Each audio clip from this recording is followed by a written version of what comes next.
Hi there, welcome back to Backyard Bass for part 3 of our session on major scales. What I want to do with this session is get you to play your major scales in every key. So it's really important not to be able to just play in one particular key. You've got to be able to play on every single key there is, okay, on the major scale. I'm going to get into a thing called the circle of force, but before we do that, I just wanted to show you 3 different patterns we're going to use so we can cover all of the keys. So we know this one, if you've checked out the first 2 videos, you know this fingering for the major scale, and that's a movable fingering, so whatever note we put a second finger on is the root note of that scale, off we go. If we play F, which I showed you in part 2 with the open strings, that fingering, we're also going to use that starting on the A string, and that's starting on a B flat.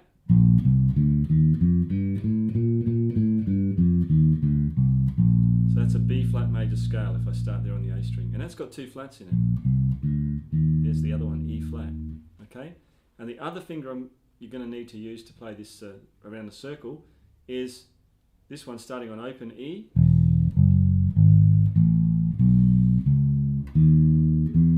So that's got E, F sharp, G sharp, open A, B, C sharp, D sharp, so there's no open D string there, and E.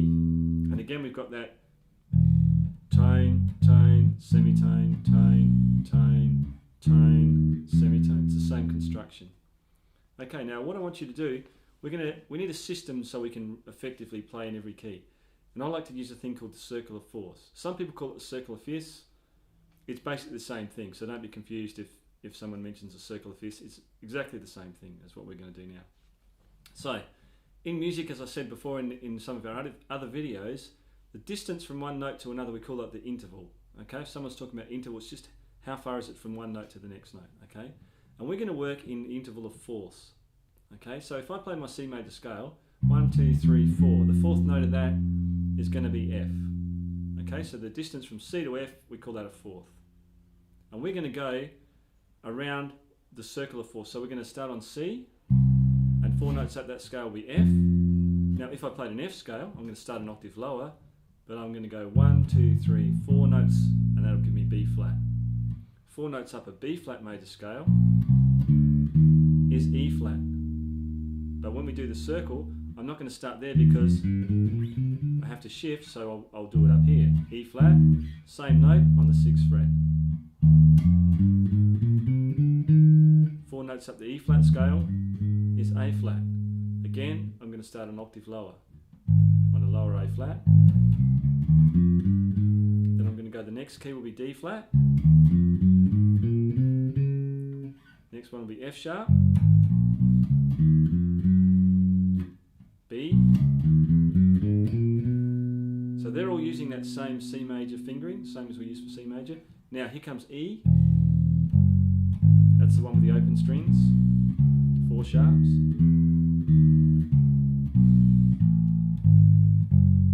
And then A.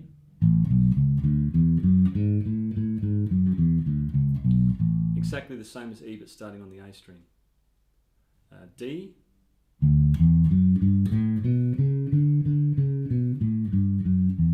G. And we're back at C again. So we've been through every key. So, I'm going through this fairly quickly, but just take your time with it, you'll get the hang of it. We're going to do it, we'll go a little bit faster than this. So we're going to go at 100 beats a minute, and I'm just going to play around the circle. C.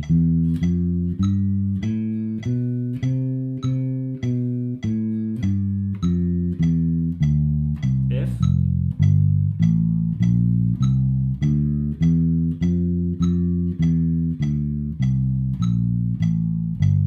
B flat.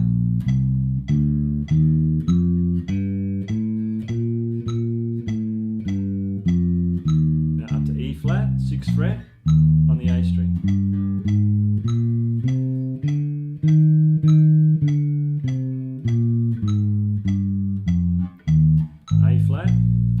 fret on the E string.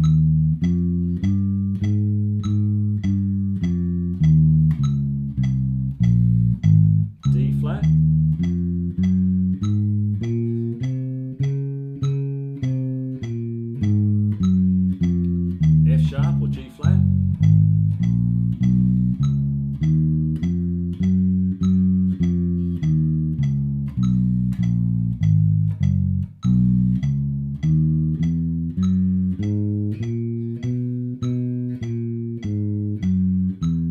It's B, and now we're going to E.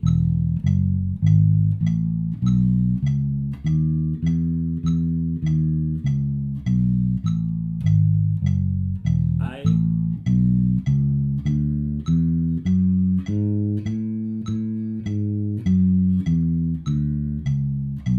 D.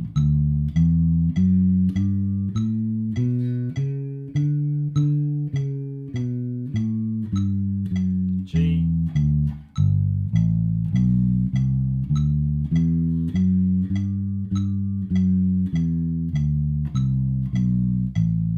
And back to C again.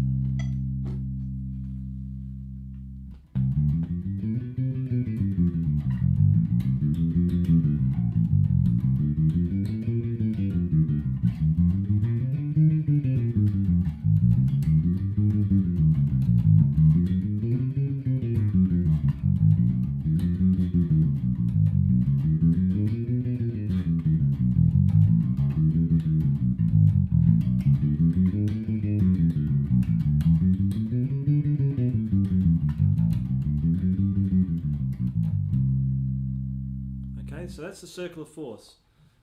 It's a great way of practicing. So any riffs or scales, whatever, I like to practice them around that order. There's a whole bunch of reasons for that, but the main one is when you start getting onto improvising over chord changes, a lot of the time chord progressions will move around in fourths. So if I'm playing an A chord, there's a good chance the next one might be a D minor, might be a G major. So if you're used to going from A to D to G when you're doing your practice, it makes it easier to put it into real life, and that's the most important thing, be able to put it in to real life when you're playing with a band, make some music and have some fun with it. Okay, I really strongly suggest you work on the circle of fourths. Just take your time with it, you'll gradually get the hang of it. You'll find lots of patterns actually occur because the strings of the bass, E, A, D, G, are actually tuned a fourth apart. So you'll notice that quite often the next one will either be straight across on the next string or down 2 frets next string. Okay? Good luck with it, and I hope you enjoy it, and I think if you really work on the circle of fourths, it'll really help you improve your playing. Okay, see you next time on Backyard Bass.